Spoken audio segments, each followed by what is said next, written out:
How do you help these leaders connect with either creating new tribes that helps with the loneliness? And how do you help them with organizing themselves so that the busyness doesn't overtake them? Yeah, and let me tell you, it's not always easy, Yeah. but it is always possible. And it really starts with doing an honest self assessment about what you really value, what you really want. What I've found is a lot of us are operating in the Welcome to the Vision to Reality podcast. I'm your host, Curtis L. Jenkins, and in each episode, I speak with industry experts, thought leaders, and innovators to break down the strategies, techniques, and methods that turn their ideas into reality. Whether your vision is to scale your business, build and lead a winning team, prepare for your next big career move, this podcast is for you. Let's get started and bring your vision to reality. Hey everyone, welcome back to the Vision to Reality podcast, where we highlight accomplished leaders and visionaries who have turned their personal and professional visions into reality. Today, we have an incredible episode lined up. We're talking about leading boldly, living fully, the GROW framework for sustainable success. And joining me is Lisa L. Baker, who's the founder of Ascentim, an award-winning executive coaching and leadership development firm guiding high-achieving professionals to lead boldly and live fully. Backed by 20 plus years of Fortune 500 experience and her signature GROW coaching process, she helps clients align strengths, passions, and purpose to discover their area of greatness. Lisa believes when we lead from our greatness, we are our most powerful, authentic selves. Welcome to the show, Lisa. Thank you, Curtis. I'm so excited to be here with you. It's taken us a while to find time to connect, but today's the day. Yes, it is. Well, that's because you out there making things happen, right? And so I'm loving. I can't wait to talk more about all the things that you got going on. But first, talk about you. Who are you, and why do you do what you do? I appreciate that question. Who am I? So I wear many hats in terms of what I do, but who I am when I think about the heart of me and why I do what I do is I am a leader, a giver, a champion of others. And my superpower is my ability to see the future. I have an ability to see more for people oftentimes than they can see for themselves, and then the ability to help lead them and guide them to that future that I can envision. And so, in that way, I am honoring who I am and living and leading on purpose and helping people to become the very best version of themselves. I tell you what, you resonated with me by saying you see the future, right? That's what a visionary does. You can visualize it and then you can make it happen, and you make it happen for yourself and for other people. Do you think you were born with that superpower, or how did you become to develop it if you weren't? Yeah, I believe I developed it. There are certainly some things that I think are just kind of God-given talents, but I also believe that we can hone certain talents over time. And for me, that ability to see and having that vision and the strategy came from growing up in my family and in my household where I oftentimes had to look around and assess the situation and try to figure out what needed to be done. And doing that growing up then helped me to hone those skills as I matured. And it really became kind of a strength in corporate America and in the work that I did, my ability to notice things and notice things that other people might overlook helped me then to begin to make connections between the things that I was seeing. And in that way, when you're noticing things, seeing how they connect, then it's easier then to anticipate what comes next. And that's where that future visioning comes in. Nice. So I'm going to tease you a little bit on being able to see things others don't see. I often have a conversation, or used to anyway, with my children when you would say, "Hey, clean your room," or "Do this or do that," and all of a sudden they see things differently, right? They see cleanliness where you don't. Were you that child that actually saw what needed to be done and actually did something about it, or you saw it and chose not to? No, I saw it and I did something about it because I didn't want to hear my mother's mouth, and I certainly didn't want to hear my dad's mouth. My dad worked long hours and he'd come in, from having worked on the railroad, doing manual labor, being just really tired. And the tiniest little things, tiny in my opinion, would set him off. I'm like, why are there dishes in the sink? Who forgot to do this thing or that thing? And so that's part of why I started noticing. I would look around like, oh my gosh, it's almost time for him to come home. And I'm looking around the house trying to assess what needed to be done, what was out of order, and taking care of it in advance. So, yeah, I was that kid. My sons, not so much. Okay. Okay. So your experience is I would currently tell like them, my make it experience. my kind of clean, not yours, my kind of clean. Awesome. So you discovered that area of greatness early, right? And developed it. So that's pretty good. Talk to me about how do you help somebody determine what their area of greatness is? What is there a process? How do you do it?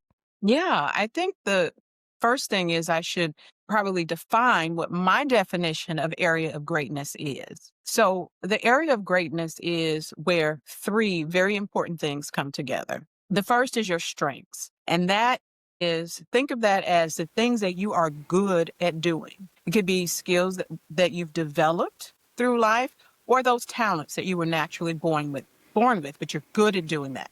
Then the next category is your passions. That's the things that you love to do, that you enjoy, that light you up and make you energized about what it is that you're doing. And the third area, Curtis, is purpose. And that's the one that people often leave out, but that's your why. It's your reason for existing. It's why you do what you do. Now, if you can get all three of those in alignment, what you're good at, what you enjoy doing, and what your purpose is, that space where they all converge is what I define as your area of greatness. So the way I help people discover that is by going through a process of assessing, hey, what are you good at? There are some things that we're really good at doing, but we don't enjoy doing them, right? Can you imagine if you had to work at doing something that you're great at, but you just don't enjoy it? That becomes drudgery. On the other hand, there can be something that you really enjoy doing, but you're not good at it. That probably should be a hobby and not Okay. something you try to get paid to do because it's fun, you enjoy it, but it's not a particular strength. And so we can have mix matches or misalignment in those areas. But when you bring them all three together, I'm good at it, I enjoy doing, and it fills my purpose, why I'm here. So in my case, my purpose is helping guide leaders to the best version of themselves so that they can lead boldly, as I said, and live fully. Right. So when I'm doing that, I'm doing what I'm good at. I'm fulfilling my purpose and I love it. I could do it all day, every day, even if I weren't being paid to do it. So I know I'm operating in my area of greatness in that space. And when you're doing that, that's where the magic happens because you're having fun with what you're doing. People notice that you are shining at it and they're like, oh my gosh, you're so good at that. And it just naturally radiates. And so I help people to think about each of those areas first independently. The things that I'm really good at, looking at what others have said to them about their strengths and so that they're having their own assessment plus getting feedback from others. And then when it comes to passions, believe it or not, some people have been so busy doing and had their heads so down that they don't really even know what they're passionate about. They've been just going through the motions. So sometimes that takes a little bit of testing the waters, like trying some things, maybe going back into memory, even in childhood. What were the things that you really enjoyed doing when you were young? Because sometimes it gives us a clue as to what we're really passionate about. And then that purpose, that's the one that really most often trips people up because we think of purpose as this big, grand thing. Why am I here? What's my purpose? This existential thing. Like, why am I here? But really, it doesn't have to be that difficult. We have, I think, insights into our purpose when we hear feedback from others, when people tell us, oh my God, you're so good at this, or the things that people ask us to do, right, can often give us a sense of our why. The thing that gives us joy that you would do just because, right?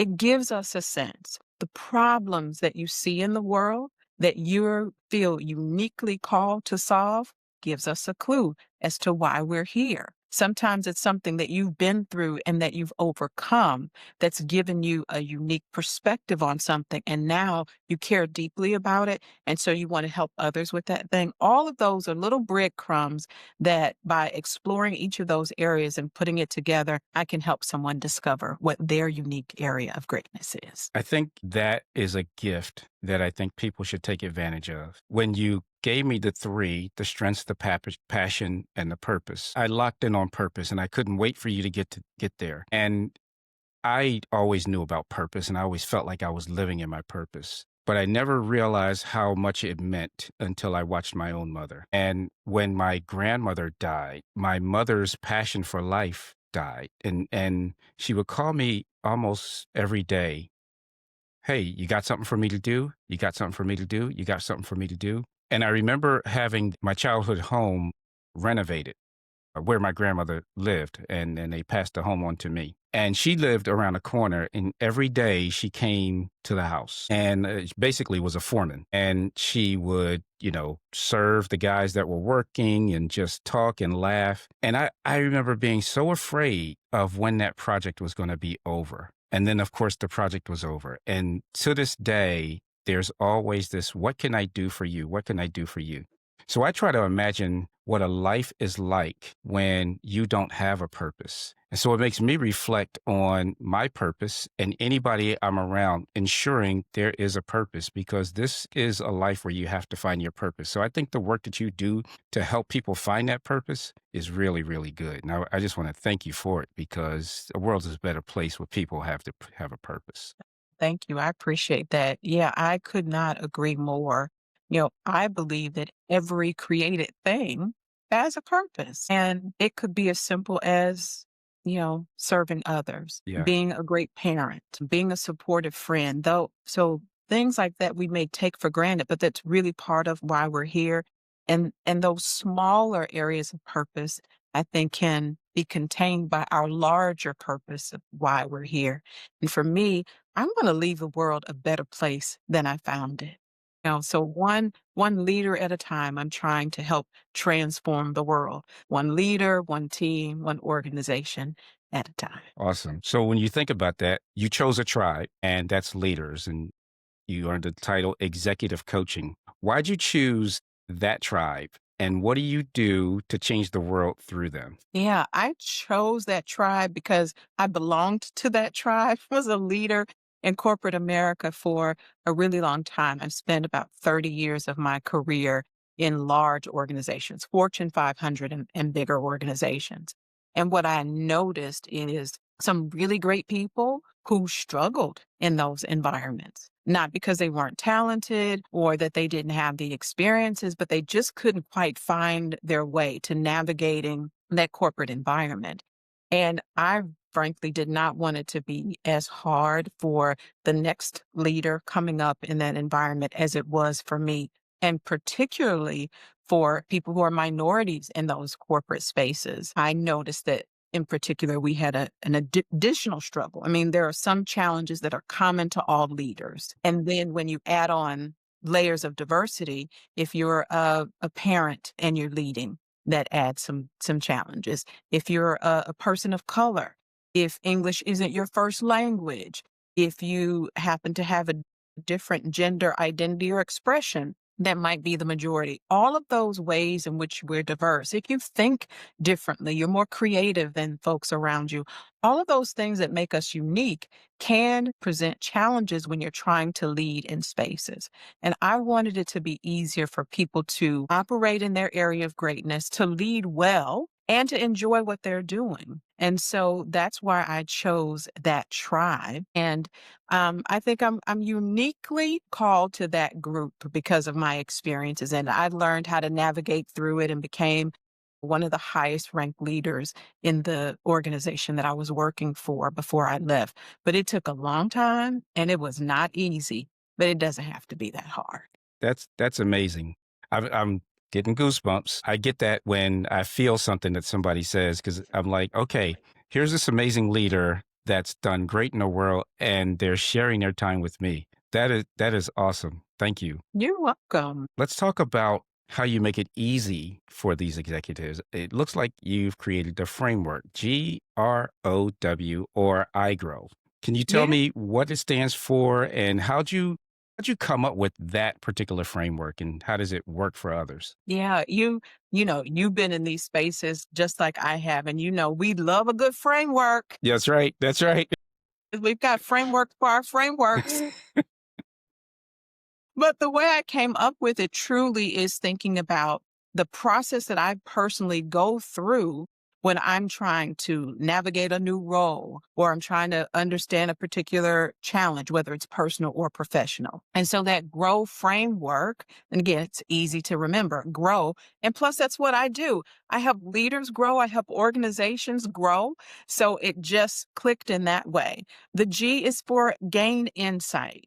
The R is realize new possibilities. The O is overcoming obstacles. And the W, that's where we all want to get to. That's winning. That's winning at life, winning at leadership. And so, for any opportunity, whether you are looking to move into a new role, whether you're thinking about how you take your business to the next level, you first need to get some information, some insight. And that's what that G is all about. It's assessing yourself, what you have, what you need, what you know, what you don't know. It's assessing the environment that you're in. Who's the competition? What's working well? Having a vision for the future, like what's needed. So it's gathering that information and getting insight. Once you have insight, once you have information, from there now, you can start to envision what's possible. When you have enough information, right? You can start to then imagine, okay, now how might I take what I know and turn it into something that's going to lead me closer to my goals? And so that's from that insight, then we start to envision what's possible. Once you now have all of the possibilities, you want to kind of narrow those down and say, here's the path that I want to pursue first. Once you have that direction, naturally, once we start moving down a particular path and we've made a decision about where we want to go, all those what ifs start to pop up. What if this doesn't work? What if I don't have everything I need? All of those things that happen. And naturally, there are obstacles along the way. And so, what I do personally and what I help the leaders and organizations that I work with do is not be afraid of those possibilities or those potential obstacles that may come up, but to plan for them. To say, Mm, okay, what are the possibilities for what will happen as I pursue the path? What things might come up? And to have a plan for how you will navigate around them should that obstacle present itself. I also help them to plan for the positive side of that because so often we think of the negative what ifs, but we don't stop to think about what if this is wildly successful? What if I get more business than I anticipate? What if things happen sooner than I expect them to? So I invite them to look at all of those potential outcomes and to have an answer so that those questions aren't just lingering, but to answer them, to have a plan for them. And so that's what that stage is about. To get to the W of winning, it's now where we put action to what we've envisioned and to the plans that we've created. And it is now a continuous process. So it's not like a set it and forget it, right? You start down a path, you start taking the actions based on what you've planned, and guess what's going to happen? You're going to get some new information, some new insights. You're going to get some feedback, right? So mm. then we feed that information and feedback back through the process. Now that I'm doing this, I have some more information. What now becomes possible for me? So it is continuous cycles of growth, truly, by assessing, having a vision, creating a plan, putting it into action. Today's episode is brought to you by LinkedIn Learning, a platform I recommend for leaders who want to keep investing in the skills that turn their ideas into real impact. On this show, we talk about execution, and execution becomes a lot easier when you're learning from experts who've actually done the work. LinkedIn Learning offers thousands of courses across leadership, communication, project management, AI, and more, designed to help you stay sharp and competitive. If you're serious about growing your career, leading stronger teams, or building your business, LinkedIn Learning gives you an edge. To explore it for yourself, just use the link in the show notes. Once again, The link is waiting for you in the show notes. And now, back to the show. I love it. I love it. A good framework. And like most frameworks, it starts, it ends, and then it comes back around to a new beginning, right? So you're Yeah. spinning while you're going up. I love it. What you made me think about, though, as an executive coach, right?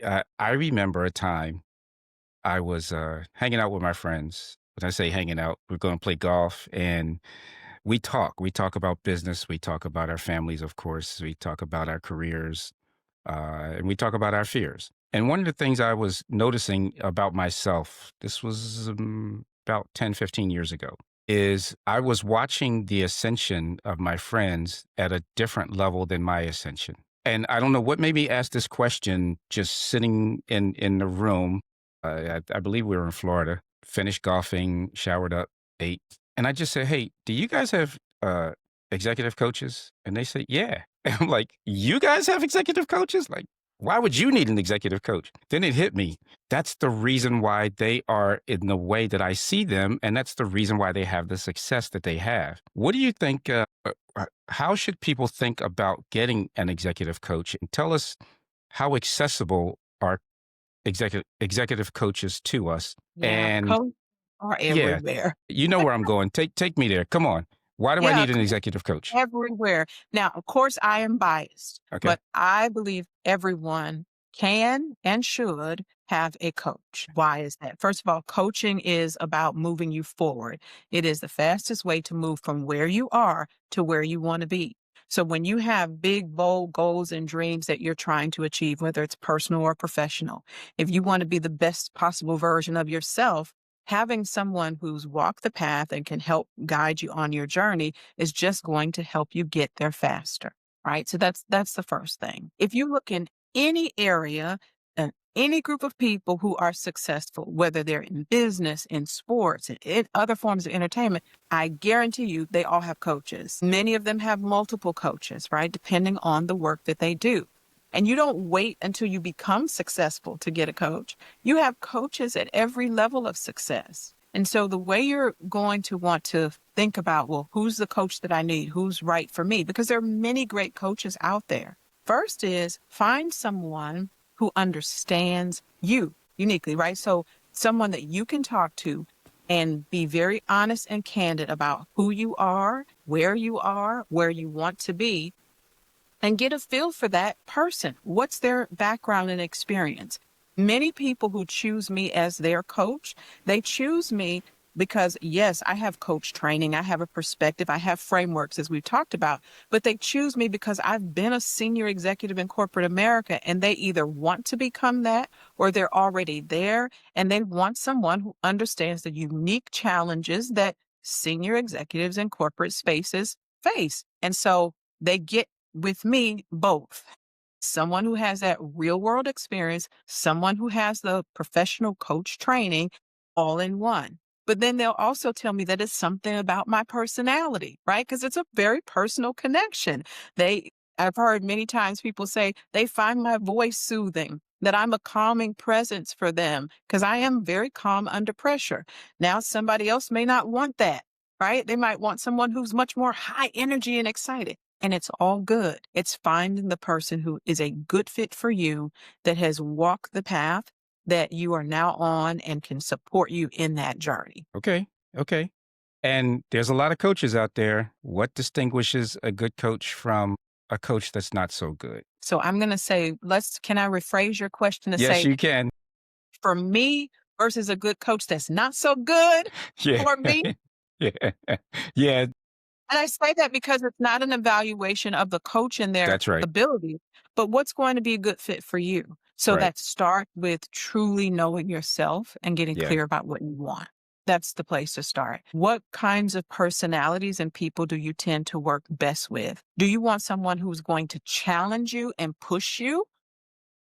Right? Do you want someone who has a different perspective, who's maybe outside of the field that you're in because you want someone who can give you a fresh perspective? So it's thinking about what you really want and need, and then talk to coaches. Most every coach that I know has an intake kind of process whereby they start with some form of a discovery session or consultation so that you can get your questions answered. And I think the best approach is to talk to at least two, three coaches Hmm. and just get a feel for how you sense them and how it feels when you're talking with them. And that'll give you a real clue of what it might be like to work with them. Read Yeah. reviews. That's also helpful. If people have honest reviews about their transformation and what they experienced working with that coach, odds are you can expect to experience that too. Okay. Be ready, right? And be honest with yourself. Are you really ready to be coached? Because being coachable is one of the first keys to having a successful experience. I always tell people, why would you hire an expert to help you with something if you're not going to follow their guidance? You said a word there. You said a word there. One of the biggest changes I had to make is in my clientele because I realized that if I had to not only make a change in the clientele, but I also had to make it so that we stayed together because I found that if I coached you and gave you something to do, as soon as I left, you were gone. And so within my framework, I then layered in accountability because when we are asking for coaching, when we're asking for help, sometimes you got to layer in that accountability too to make sure that you do it. So, to give you a personal example, I do yoga and I work out every morning, early in the morning. But the only way I'm going to do it is my yoga teacher comes over Monday, Wednesday, and Friday at 5 a.m., rings that bell. So, I got to get up. And my personal trainer on Tuesday and Thursday rings that bell and I got to get up. If I did not put myself in a position of accountability, I'd be a different person. That's all I can say about that, right? So I've had to build in my practice around you're going to do this with me 90 days, 6 months, a year, because otherwise I'm going to tell you Mhm. some things. You're going to walk away feeling really, really good. And if I call you 90 days from now, 6 months from now, a year from now, you would have told me you wouldn't have done any of it. Yeah, that is so good. I mean, it's a great point. One of the things that I explain to potential clients that I interview when we do that discovery session is my approach is a simple one that starts with three A's, right? The first one is agreement. Anytime we're coming to a coaching engagement, we have to agree, right? We have to agree on what it is you want to be coached around. What are the goals we're trying to achieve? The second A is action. I love talking. I like meeting people, but no coaching session for me is complete if there isn't some action as a result of it. And that third A is accountability. Part of my role as coach is to help hold my clients accountable to the goals that they've said they want to achieve, to the actions that they've agreed to take. And I find that those three A's work really well so that over time, we will have had a series of agreements. They will have taken a series of actions that they've been held accountable to. And therefore, they're going to get results, right? We agree, you act, I hold you accountable. The results just inevitably follow. Nice. I like that. The AAA method. Yeah, there we go. Hey, I just wanted to take a quick break to say thank you for tuning in to the Vision to Reality podcast. If you're enjoying the show, be sure to hit subscribe so you never miss an episode. And if you're ready to level up your business or career, I've got some great resources for you. To turn your business vision into reality, my book, Vision to Reality, Start Working, Start Living, is available now and filled with strategies to help you bring your goals to life. Plus, the companion Vision to Reality digital workbook is the perfect tool to guide you step by step through the process. You can grab both at curtisljenkins.com. And if you're preparing for your next job search, check out my book, The Only Job Search Book You Will Ever Need. This book uses proven marketing strategies that have been used for over 60 years to help you rise above competition to land your dream job. You can grab your copy at curtisljenkins.com. And I have great news. This book will be updated with a new version that includes recent impacts on the job search process, such as remote work, AI, government policy changes, and much more. Thanks again for listening. Now let's get back to the conversation. So, talking about coaching, I like to ask if there was a person that you coached that actually got you this victory, right? This personal victory. And so much so in the interaction with them, it changed you. Without telling me the person's name, do you have that situation that you can share, sort of, Mhm. what the situation was and what the outcomes were? Yeah, there are several, but one that comes to mind that happened recently is the one I'll share with you. I've been working with this particular leader for probably about 8 months now. And we were, in a coaching sessions as we do. I typically meet with my clients every other week. And I noticed that she kept talking about this business idea she had, this plan that always seemed in the distant future Mm, for when I leave this role or after my kids are out of the house. It was always in the future. And so in one coaching session, I said, hey, I want to just share this observation, right? You have all these ideas, you have the plans, but it's always for the future. And so I asked her, what's one step you could take now to bring that future closer to you than it sounds when you talk about it? And she listed a series of actions that she could take now to help bring that forward. Now, you talk about somebody who took action and took off and didn't really even need me to hold her accountable. By the next few sessions I saw her, she came back. She had started the thing, which was a podcast that she had been putting off because she had the name for it. She had registered the business and all that, but just had done nothing with it. But she took off, started the podcast, scheduled her first guest, had the website built. And that is the beauty of coaching for me. Sometimes just that one question or somebody noticing the patterns and pointing that out to you. I like to say I'm a visionary in a mirror, right? So I can hold the mirror up so you can see it. But the speed at which she took action and moved forward toward her goals inspired me personally. And so I thought, wait a minute, what are things that maybe I'm putting off that I could do now? Because she took off so quickly. I was like, wait a minute now. As coaches, we have to continue learn and grow and hone our skills so that as our clients elevate, we're elevating right along with them and we're staying ahead enough that we can continue to encourage and support them. And so she really has pushed me now to move to my next level. And so as a result, I've done some things recently, rebranding, redoing my website, a lot of things. And she was the inspiration for that. that's pretty awesome.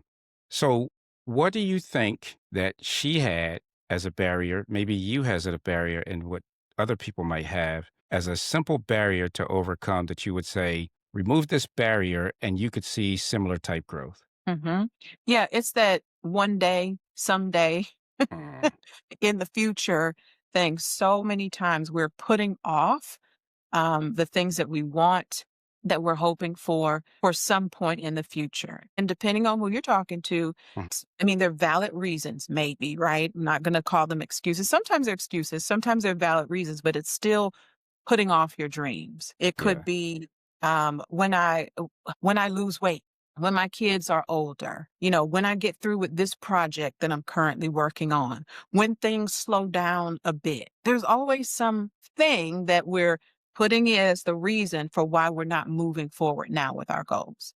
And so what I say for that barrier is you only have now. Truly, Hmm. all we have is the now. There are so many people who had all this potential that went to the grave with them because they were waiting for fill in the blank to Hmm. occur to get started. So I always encourage my clients to say, you know what, you don't have to do the full thing now, but what's one small step that you can take? The smallest executable step. Could that be doing the research? Could that be registering the business? What is it that you can do that moves that pulls the future closer to your present? Do you have a team? I do have a team. I'm at this point in my business, I only have one employee, Hmm. but I have a full success team of contractors and people that support my business. You can not do anything of significance or be great alone. I It agree. requires support.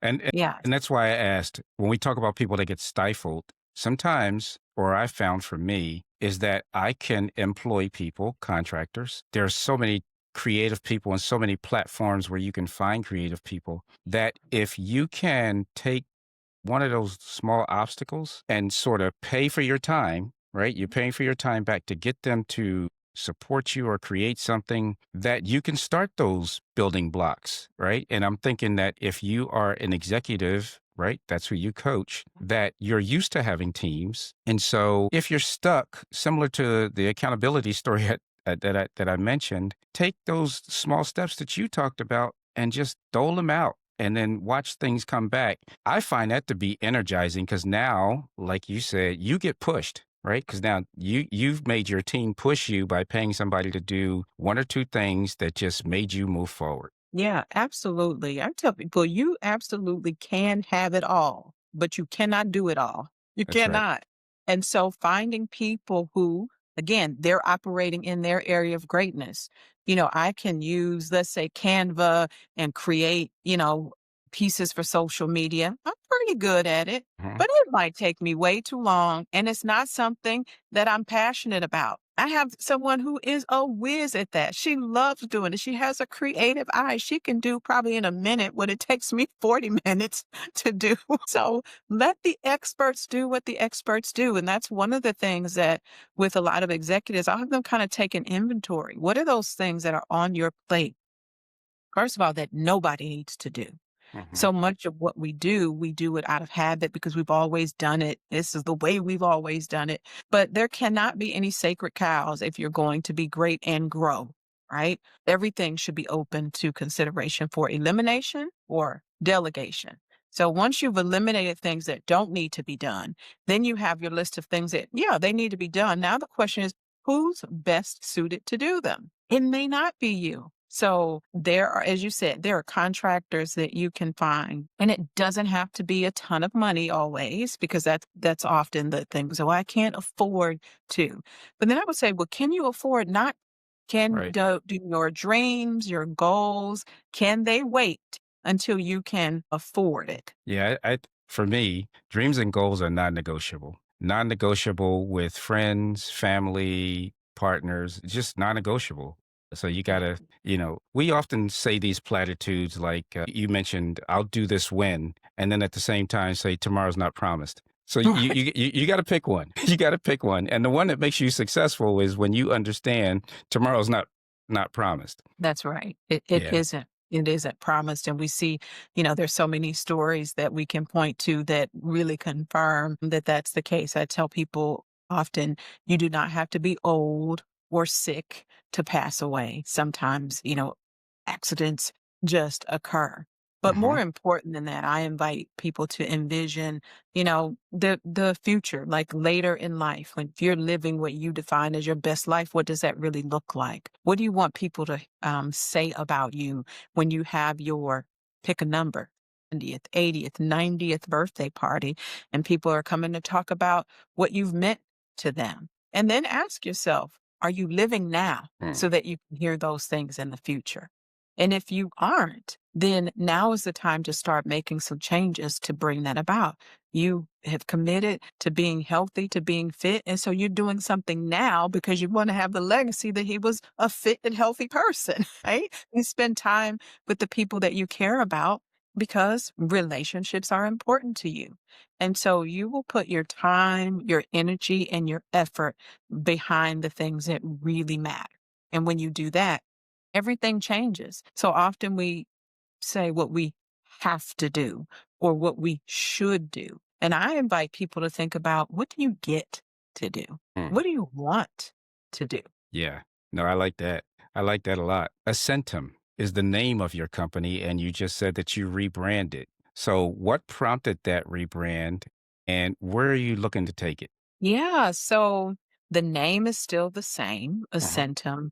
And the first part of that, the ascent, is what Uh-huh. I have been and will continue to be about helping people to ascend from one level of success and greatness to the next, because it is continuous cycles of growth and evolution. But really, what prompted the change when I started Ascentum, it was about helping people to live more meaningful and abundant lives. And I started and built the business based on three core pillars: connections, having the right people in our life to influence; career, obviously, the way you make your money and, fund your life, and then the finances of it all, so that you have enough money to live the dream life that you desire. And we'll still honor that. But what I realized over the last, 5 years and working with leaders and teams is that the dreams that people have as leaders, the challenges that they have, go much further than landing the dream job, being paid what you're worth. There is a crisis that I've seen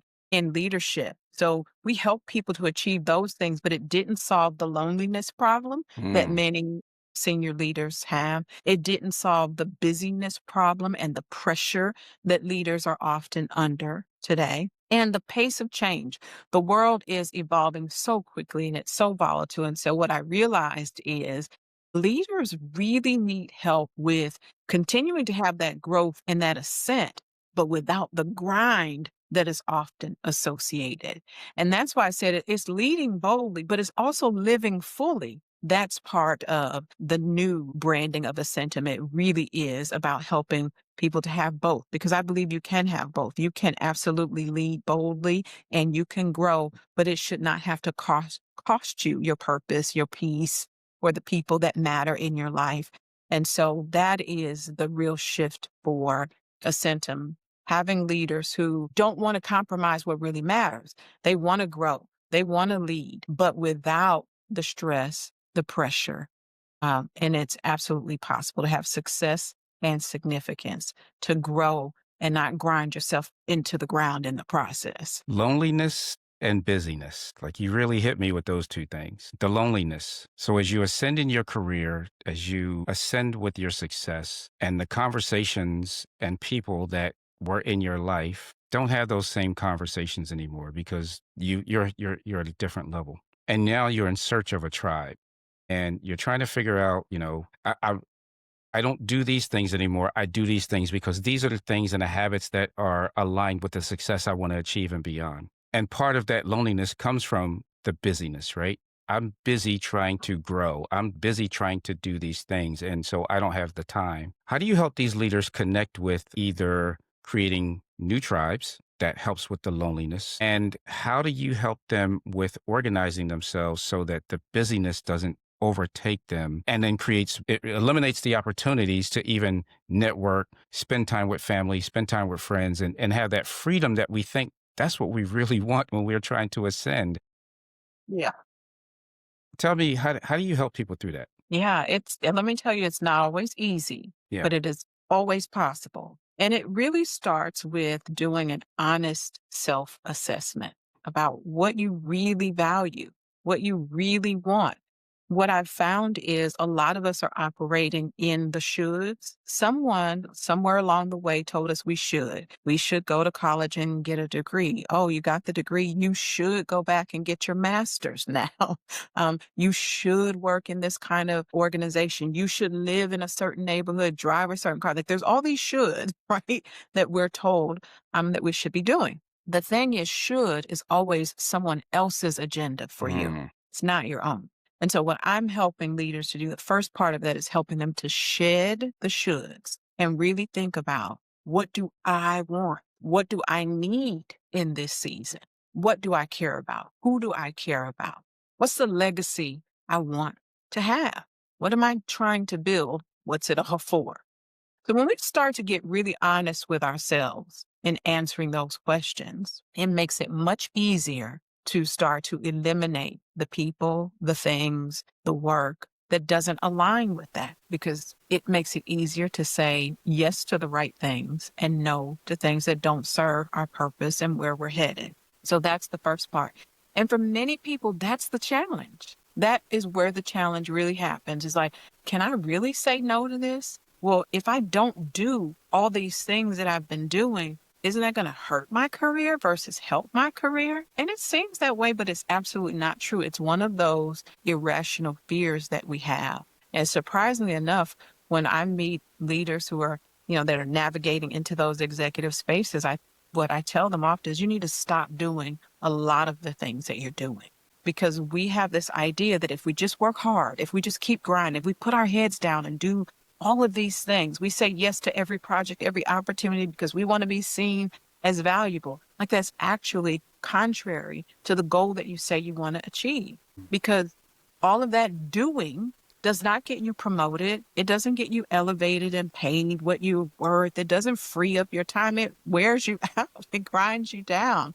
And the reward for all of that doing is that people see you as a doer and you're given more to do. So the big shift is to start with being. Who are you? What's your brand that you want to have? What is it currently? What do you want it to be? And are you living into that?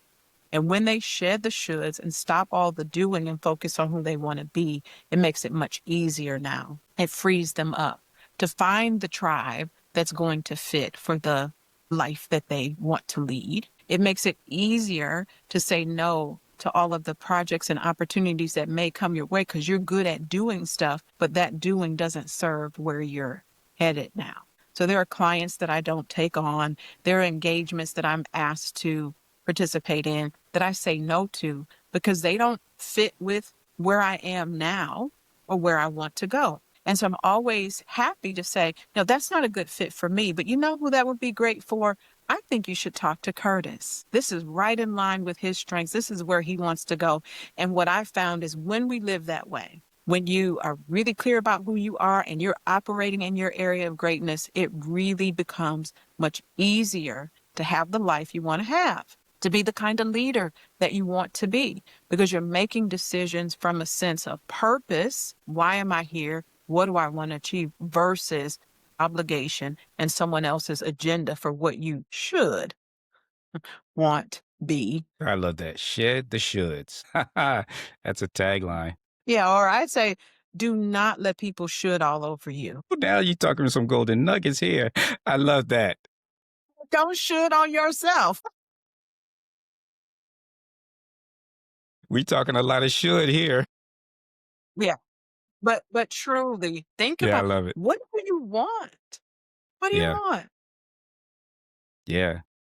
So how is the current job market and environment impacting how you coach, the way you coach? Let me just talk about DE&I, AI, post-COVID remote work revolution, job hugging. People don't want to let go of their jobs. There's ageism, all these things. How do these things impact how you work with people and deliver your greatness? Yeah, those are all important trends that we're seeing and that we as coaches have to be cognizant of. Let's start with like pick a challenge to right AI. Many people are afraid and concerned about what AI will mean for their job. Will I be replaced by technology?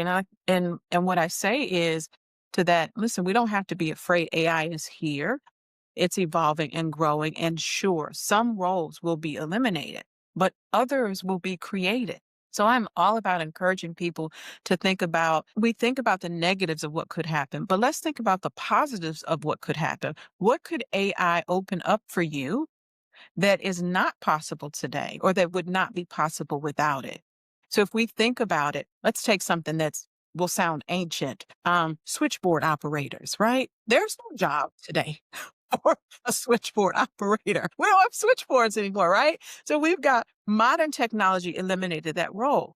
But we do have people now who do roles that have to do with making chips that go into the cell phones that we use now.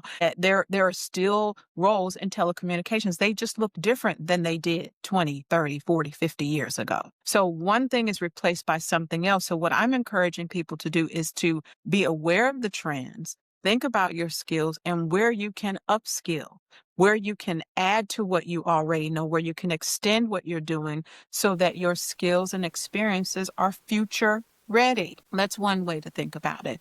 The other thing, like the world of work has changed, how we work.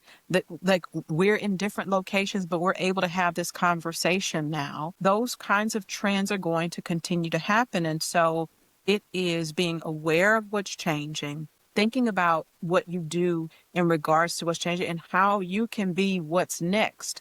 Again, we're so often focused on what's now and holding on to what we have that it's difficult for some to open up and look ahead to see what's coming. What could I be? What could I do? What new possibilities are there available for me because there are always going to be places and spaces for great people. Always. I absolutely have an abundance mindset. I don't think that there are really any limitations. There are some challenges for sure, but we can overcome challenges. We can do hard things as long as you're willing to continue to learn, as long as you're surrounding yourself with people who are smarter, different even. I tell people, if you're the smartest person in your circle, you need a new circle. You need people who are ahead of you in certain areas that you can learn from. What are you reading? What are the podcasts that you're listening to? How are you staying abreast of what's happening and planning for and leaning into what's coming as opposed to holding so tightly to what you have? There's no such thing as standing still. It's not. If you stand in place, the world is moving past you. And so what's happening is you're actually falling behind. Yeah. What's the famous line from the movie? Shawshank Redemption, get busy living or get busy dying. Yeah, absolutely. Absolutely. Is there a question as you were thinking about coming onto the show that you would have thought that I would have asked you that I didn't ask? That's an excellent question. And the answer is I did not anticipate questions. As we talked about, I love just having a natural conversation. But in the moment, what I would say, a question that would be great to ask is, who are the leaders that I am uniquely equipped to coach? Because we talked about there's lots of coaches out there. We believe that people, right, could and should have a coach. So why me? Right? I think that's a good one. Yeah. So why you? Like, you want me to answer it or wait for you to ask? Absolutely. Oh, no, you have to answer that question. So truly, the people that I work with have some things in common. They're diverse in terms of all the ways that people can be diverse.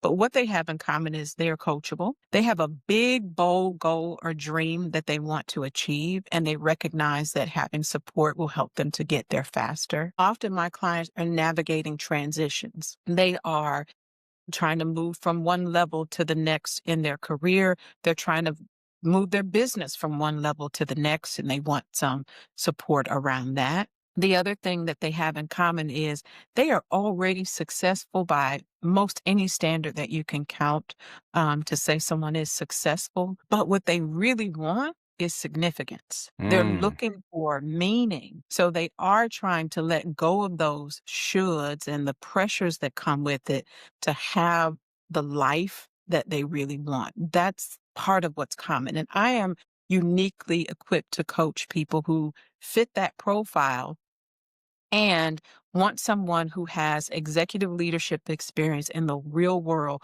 who has led at the highest levels and therefore has a perspective on what it takes to lead in those spaces. I like that. I'm glad I asked you that question. I always ask my guests that question, but this was a powerful one because there's two words that are resonating with me. When we started, we talked about purpose, right? That big word that people need to have. But you're right. Once you have success, now you're looking for significance, right? How do I fit in this world? How does my purpose, mean something? Because 100 years from now, after 2 or 3 generations, will I still be remembered or not? Did I make a difference? So I love that. That was a great question that you came up with. Thank you for asking.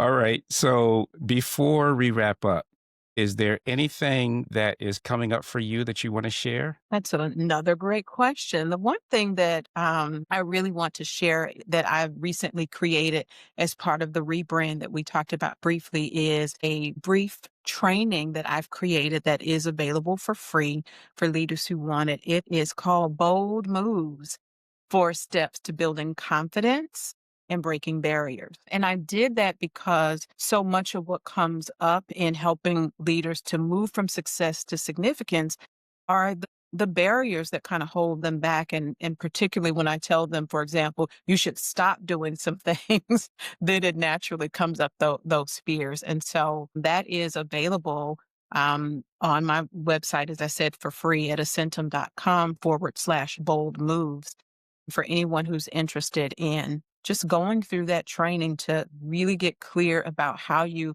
break barriers. It's 4 easy steps to breaking those barriers so that you have the confidence to move forward, so that you can live boldly, lead fully, all of the things that we have been talking about. Awesome. And in addition to people going to your website, can they find you on LinkedIn or some other place? Yeah, you can find me on LinkedIn. I am Lisa L. Baker on LinkedIn. You can follow Ascentim on Instagram and Facebook. We're at Ascentim.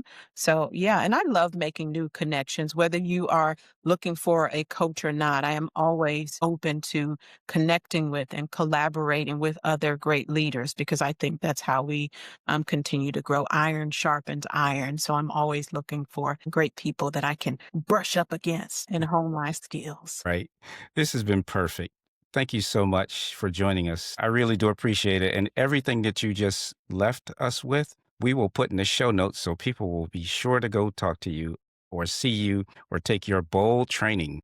And so I want to thank you for joining us. And to everyone still listening and watching, thanks for joining for another episode of the Vision to Reality podcast. Bye for now. Thank you. That's a wrap on today's episode of the Vision to Reality podcast.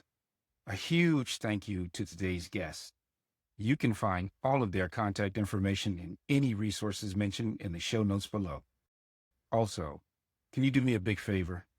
If you found today's conversation valuable, I'd love for you to subscribe, leave a comment and a review, and share it with a friend or colleague who could benefit from the information shared today. And remember, vision without action is just a dream. Let's turn those big ideas into reality. I'll see you in the next episode.